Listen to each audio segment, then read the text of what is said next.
Saya lanjutkan kembali dua sisi sebelum saya ke Bapak-Bapak. Saya ingin terlebih dahulu menghadirkan ini pertanyaan yang sudah disampaikan oleh netizen. Ini juga nggak kalah penting nih. Warganet juga memantau kasus ini. Saya mengajak Bapak-Bapak dan juga teman-teman mahasiswa di sini untuk kita saksikan terlebih dahulu pertanyaannya berikut ini. Sekarang untuk menangani kasusnya. Apa langkah antisipasi politik yang bakal dilakukan sama PKB kalau nantinya Caimin ditetapkan sebagai tersangka? Kenapa pemanggilan Caimin bertepatan dengan pencalonan dia sebagai cawapres Anies Baswedan di Pilpres 2024? Pertanyaan yang terakhir tepatnya Pak Nurul Gufron yang jawab, yang kita undang malam hari ini nggak bisa hadir ya, tapi kita nanti lewatkan itu. Pertanyaan sebelumnya, apa langkah antisipasi nih Pak Jazilul?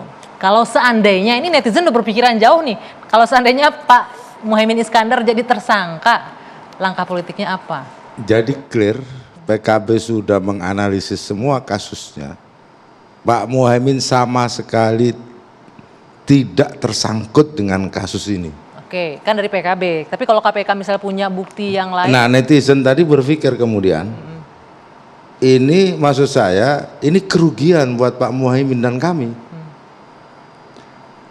Dalam perkara ini sudah datangkan seluruh pakar hukum, asal bertindak profesional, pasti Pak Muhaimin tidak terlibat. Oke. Saya pastikan, saya berani pastikan, meskipun saya bukan hakim. Tapi kan semua pakar hukum bisa menilai. Makanya yang disampaikan oleh Gus Muhaimin tadi siang itu justru memberikan penjelasan yang seterang-terangnya kepada KPK agar semua dituntaskan secara profesional. Jadi tadi yang disampaikan oleh netizen sama sekali tidak berpikir ke arah situ. Tapi jangan juga pertanyaan itu kemudian menginspirasi seperti yang dibilang oleh Pak Saud tadi. Menginspirasi ini Pak Saud mestinya bertanggung jawab tadi dengan statementnya. Oke. Karena apa? Kan itu bisa menginspirasi orang untuk memesan agar Pak Muhaimin jadi tersangka. Oke. Dari pertanyaan itu. Itu yang saya beratkan dari soal ini. Penegakan hukum wajib ditegakkan, tapi ketika pada saat ajang politik ini jalan, ini akan banyak sangkaan. Misalkan kasih contoh, saya sangat mengapresiasi Kejaksaan Agung yang mengeluarkan instruksi nomor 6 di bulan Agustus kemarin, tahun 2003, semua proses penyidikan perkara korupsi yang dilakukan oleh capres, cawapres, caleg, sementara ditunda. Oke. Bukan tidak dilaksanakan, ditunda. Dalam rangka apa? Dalam rangka mendukung optimalisasi Kejaksaan Agung dalam mendukung pemilu serentak 2024, clear. Nah, kenapa ada institusi penegakan hukum yang lain yang saat ini PKB jadi korbannya ini? Jadi seolah-olah nih KPK nggak mendukung nih pelaksanaan pemilu 2024. Bukan, saya hanya mengatakan mengapresiasi Kejaksaan ya tadi ya. Oke. Instruksi yang dikeluarkan oleh Kejaksaan Agung. Saya mau ke Bang Roni terlebih dahulu. Bang Syaroni, ini tadi menarik nih Pak Saud bilang KPK ini kan bisa di-remote karena bagian dari pemerintah, itu yang dikhawatirkan. Apalagi tadi Pak Jazilul bilang jangan sampai menginspirasi nih KPK, ada yang order dan lain-lain. Bagaimana nih kita bisa percaya ke penegakan hukum? Terima kasih ya. Ini kan kalau tadi dengar Pak Jazilul, Pak Saur mengatakan hal bahwa bisa meremote. Remote dalam artian ini kan kulturnya kelembagaan ini kan memang di bawah presiden, semuanya. Tapi kalau keyakinan meremote untuk melakukan intimidasi politik, mengkriminalisasi seseorang, rasanya enggak. Mungkin dari luar, entah siapa itu orangnya.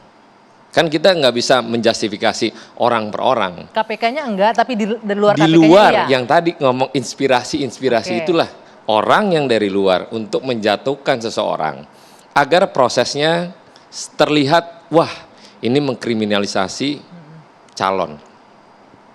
Pak Jazilul tadi juga menarik karena penegakan hukum harus profesional.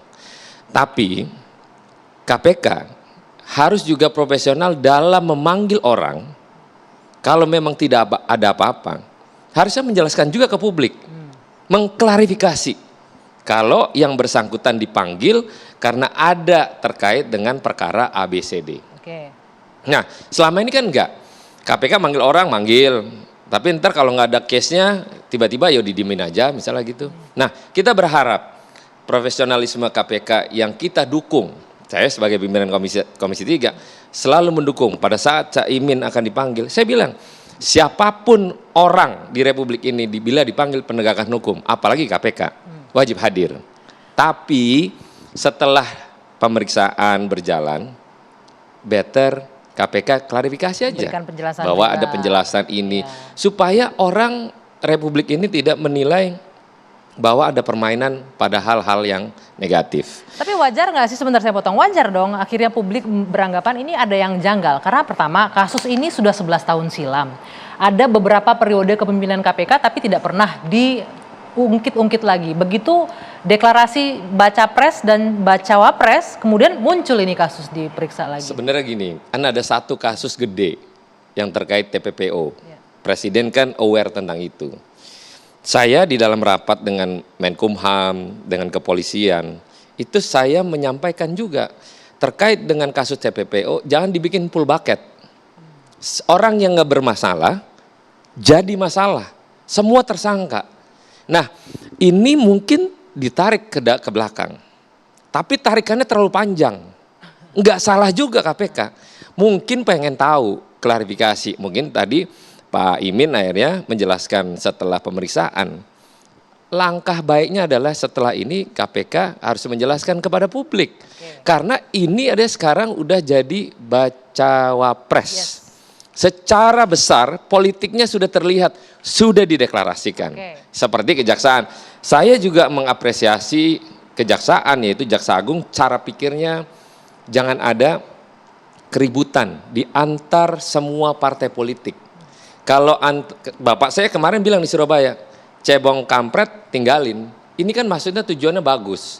Setelah proses KPU resmi membuka capres-cawapres, maka bertanding semua yang menilai masyarakat. Ya. Jadi kita fair, tidak ada Masalahnya lagi. ini ada yang berupaya untuk menggagalkan salah satu peserta untuk ikut bertanding. Iya, karena Caimin gitu. kabur tiba-tiba. Itu aja masalahnya. Karena nah, kabur itulah jadi seolah-olah, oh ini mesti diperiksa nih. Benar-benar nuansa politis sekali dong kalau begitu. Nuansa politis karena kondisi partai politik kan belum pada jelas. Jadi gitu. Bung Syahganda, kalau Anda melihatnya gimana? Ini kasus sudah lama, apalagi Bang Syaroni bilang karena Caimin kabur tiba-tiba, akhirnya ini kasus terima terkesan kasih ya. dihidupkan lagi. Anggia, ini kan gini, dari survei yang meneliti tentang siapa pemimpin yang dipilih rakyat ke depan, itu bukan yang rambut putih, bukan yang pemberani, ya, bukan yang sederhana. Ini penelitian CSIS, ya, diungkap oleh Fernandes kan, yang berintegritas yang akan dipilih rakyat. Berintegritas itu apa? Anti korupsi. Nah, jadi langkah KPK menurut saya sebagai pengamat politik melakukan karakter assassination terhadap Anies Baswedan untuk kasus e-formula dan terhadap Caimin untuk kasus TKI ini. Perlindungan TKI ini kejahatan menurut saya. Ini betul-betul kejahatan. Artinya ini nuansa politisnya kental sangat, sekali sudah, bukan sangat, penegakan ini hukum lagi. Main-main.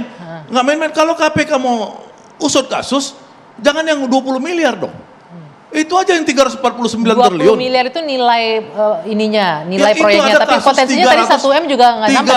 300, ya, itu kerugiannya 1M. 349 triliun yang diungkap Mahfud MD. Minyak goreng belum selesai.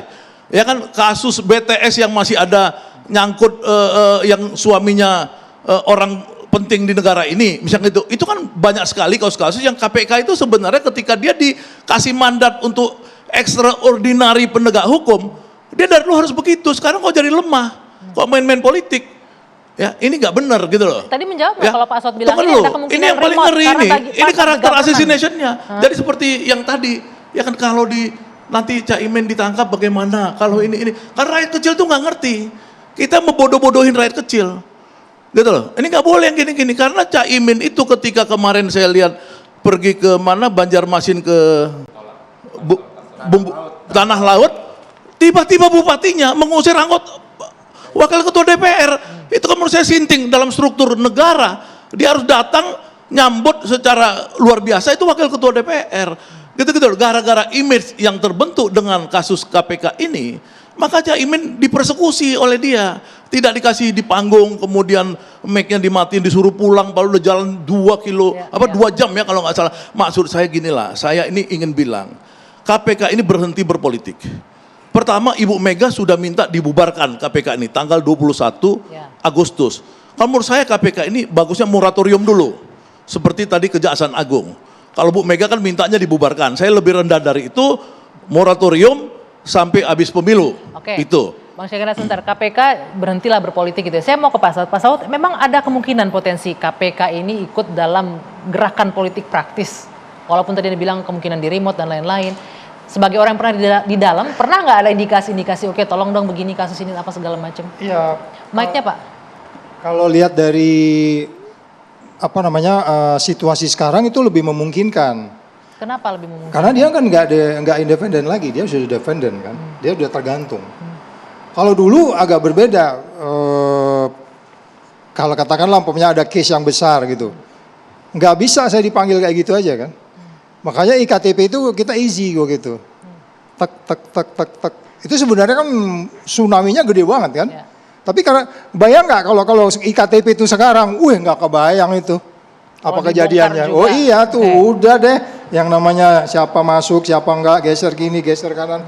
Nah jadi kalau ditanya oleh Mbak Agia tadi kemungkinan itu dipengaruhi oleh kekuatan dari luar siapapun itu bentuknya, yang megang remote control ini, udah nggak ada baterainya, nggak pernah habis nih malah ini kalau sekarang itu, iya kan remote control dong kita kalau kita berharap KPK yang dibentuk dalam rangka untuk memperkuat kinerja penyidik kejaksaan dan kepolisian karena nggak kuat, kita berharap KPK nih sebagai sapu untuk bersih-bersih malah nggak bisa ternyata.